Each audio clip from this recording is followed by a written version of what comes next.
Welcome to I news. Bangladesh రాజకీయాల్లో June 23వ తేదీ అత్యంత కీలకమైన ఉత్కంఠభరితమైన రోజుగా మారబోతోంది.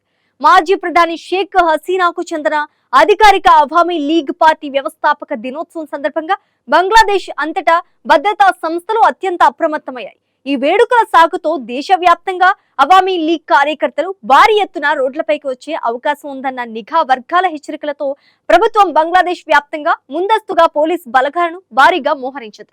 ఇప్పటికే రాజధాని ఢాకాలో జరిగిన ఊరేగింపులపై బాంబుల దాడి జరగటం అక్కడ తీవ్ర కలకలం రేపుతోంది. బంగ్లాదేశ్ ను వణికిస్తున్న ఈ సరికొత్త అంతర్గత రాజకీయ సంక్షోభం పూర్తి వివరాలు ఈ స్పెషల్ స్టోరీలో ఇప్పుడు చూద్దాం.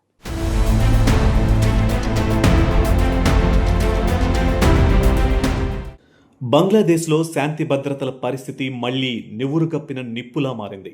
మాజీ ప్రధాని షేక్ హసీనా నేతృత్వంలోని అవామీ లీగ్ పార్టీ ఆవిర్భావ దినోత్సవాన్ని పురస్కరించుకుని దేశవ్యాప్తంగా పలు జిల్లాలు, ప్రధాన నగరాలలో పార్టీ నాయకులు, కార్యకర్తలు భారీ ఎత్తున కార్యక్రమాలను నిర్వహించేందుకు ప్రయత్నిస్తున్నట్లు నిఘా వర్గాల సమాచారం సేకరించాయి. దీనిని ముందుగానే ఊహించిన బంగ్లాదేశ్ పోలీస్ ప్రధాన కార్యాలయం దేశవ్యాప్తంగా అత్యవసర రక్షణ లేఖను జారీ చేసింది. ఆ ప్రత్యేక లేఖ ప్రకారం జూన్ 23న అవామీ లీగ్ కార్యకర్తలు తమ పార్టీ కార్యాలయాల వద్ద జెండాలు ఎగరవేయడానికి, భారీ బ్యానర్లు ప్రదర్శించడానికి, బహిరంగ ప్రదర్శనలు నిర్వహించడానికి సిద్ధమవుతున్నారు. అయితే ఈ కార్యక్రమాల వల్ల దేశంలోని ఇతర రాజకీయ పార్టీలతో, ముఖ్యంగా నేషనల్ సిటిజన్స్ పార్టీ, హసీనాకు వ్యతిరేకంగా పోరాడిన వివక్ష వ్యతిరేక విద్యార్థి సంఘాలతో తీవ్రమైన ఘర్షణలు జరిగే ప్రమాదం ఉందని పోలీసులు ఆందోళన చెందుతున్నారు. ఈ భయానక పరిస్థితుల నేపథ్యంలో police headquarters DIG Mohammad Kamrul Ahsan దేశంలోని అన్ని పోలీస్ యూనిట్లను రెడ్ అలర్ట్లో ఉంచాలని ఆదేశించారు. పోలీసులు కనుక అవామీ లీగ్ కార్యకలాపాలను బలాత్కారంగా అడ్డుకోవడానికి ప్రయత్నిస్తే ఆ పార్టీ కార్యకర్తలు దేశవ్యాప్తంగా తిరుగుబాటు చేసే అవకాశం ఉందని, ఫలితంగా ఉద్రిక్తతలు ఊహించిన స్థాయికి పెరుగుతాయని ఆ లేఖలో స్పష్టంగా పేర్కొన్నారు. అందువలనే ఎలాంటి అవాంఛనీయ సంఘటనలు జరగకుండా ముందస్తు భద్రతా ఏర్పాట్లను చేయాలని ఆదేశాలు జారీ అయ్యాయి. ఈ విషయం తీవ్రతను పరిగణలోకి తీసుకుని మెట్రోపాలిటన్ పోలీస్ కమిషనర్లు, రేంజ్ డిఐజీలు, పోలీస్ ప్రధాన కార్యాలయంలోని ఆపరేషన్స్ విభాగానికి ప్రత్యేక నిఘా పాటించాలని కఠిన ఆదేశాలు వెళ్లాయి. ఈ వ్యవస్థాపక దినోత్సవం సమయంలో బంగ్లాదేశ్లో శాంతి భద్రతలు పూర్తిగా క్షీణించవచ్చని భద్రతా సంస్థలు బలంగా భావిస్తున్నాయి.